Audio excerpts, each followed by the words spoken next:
es una reforma que tiene varias aristas. Ujú. Los partidarios de la misma, defensores en todo caso del presidente Andrés Manuel López Obrador y de su movimiento llamado autodenominado 4T, Cuarta Transformación, lo que hacen es justificar estos cambios con base en una serie de impedimentos que ha tenido el presidente para avanzar en su agenda de reformas. Esencialmente, lo que acusan los partidarios de esta reforma es que los poderes fácticos, empresarios, jerarquía católica, incluso gobiernos extranjeros como los Estados Unidos, han tenido en el Poder Judicial un aliado para impedir que algunas reformas del gobierno de izquierda que encabeza Andrés Manuel López Obrador pueda seguir adelante. Por su parte, los opositores a la reforma refieren que lo que busca el presidente es someter al Poder Judicial al Poder Ejecutivo, es decir, a aplastar, hacer a un lado la división de poderes, Ujú. para que nuevamente el presidente de la República, que en México siempre ha tenido poderes que le llamamos metaconstitucionales, sea el eje en torno al cual orbiten los otros poderes, tanto el poder legislativo como el poder judicial.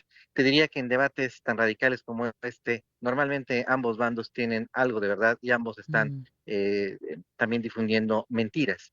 Lo cierto es que es una reforma que, por supuesto, lo que hace es acotar el régimen democrático que hay en México, que está pasando de ser una democracia liberal a una democracia no liberal, en efecto, con una muy endeble división de poderes y con un poder del presidente que sin duda va a rebasar a los otros dos. Pero también es cierto que los poderes fácticos en México sí se habían enquistado en el poder judicial y sí habían logrado obtener ventajas mediante fallos de jueces y magistrados que estaban a su disposición y Ujú. que emitían fallos en función de sus intereses religiosos, militares, económicos o de inversiones.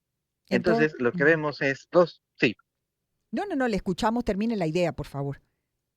Sí, en todo caso, lo que tenemos no es una pelea de los buenos contra los Mm. malos, aunque en el debate político en México y quizá en toda América Latina suele verse de esta manera dicotómica cualquier enfrentamiento entre dos bandos opuestos. Lo que yo percibo es un enfrentamiento de los malos contra los peores.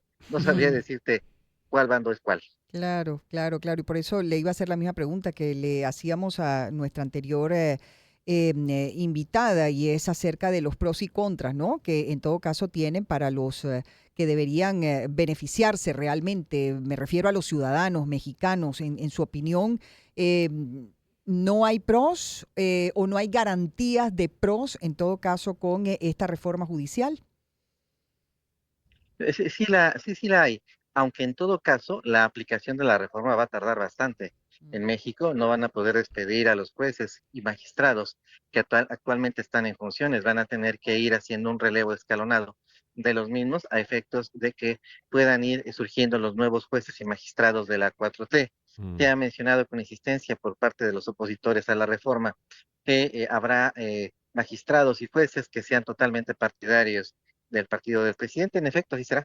La mayoría de los jueces y magistrados, de aquí en un horizonte de 4 o 5 años, sin duda tendrán que ser partidarios de Morena, el partido que se encuentra actualmente Mm. ejerciendo el poder en México, tal y como ha ocurrido, por cierto, en otras áreas de la esfera pública y de la gobernanza en México, en el Servicio Exterior Mexicano, en la burocracia gubernamental. Digamos que yo sí avisoro que va a haber una partidización de la justicia en México, tal y como la había habido en el pasado, por cierto, Mm. en la época del PRI o quizá incluso en la época del PAN. El de lo que se acusan los partidos políticos en México es de no respetar la libertad, la división de poderes, pero cada partido que ejerció el poder, PRI, PAN y Morena, nunca respetó esta división de poderes y lo que hacen ahora es quejarse de lo que ellos mismos practicaron en su momento. Bueno, pues muchísimas gracias, David Saucedo, consultor de seguridad. Vamos a estar muy pendientes porque creo que son cambios institucionales que, como decíamos en la presentación, pues hay que estar pendientes porque pudiera estarse también copiando en otras regiones del continente o en otras partes del mundo esquemas de este tipo y por lo tanto a estos cambios hay que prestarles atención, hay que analizarlos, hay que Así tratar será. de Lo más entenderlos. probable es que Sí. algunos poderes Así será, lo más probable es que en algunos estados de algunos poderes fácticos en México, empresarios o Ujú. incluso algunos gobiernos logren regímenes de excepción. En México no necesariamente la ley se cumple.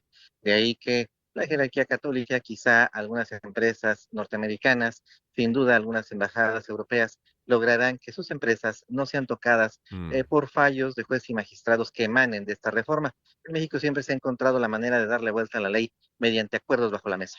Pues Mm. muchísimas gracias, David Saucedo, consultor en seguridad. Son las 4:56 de la tarde.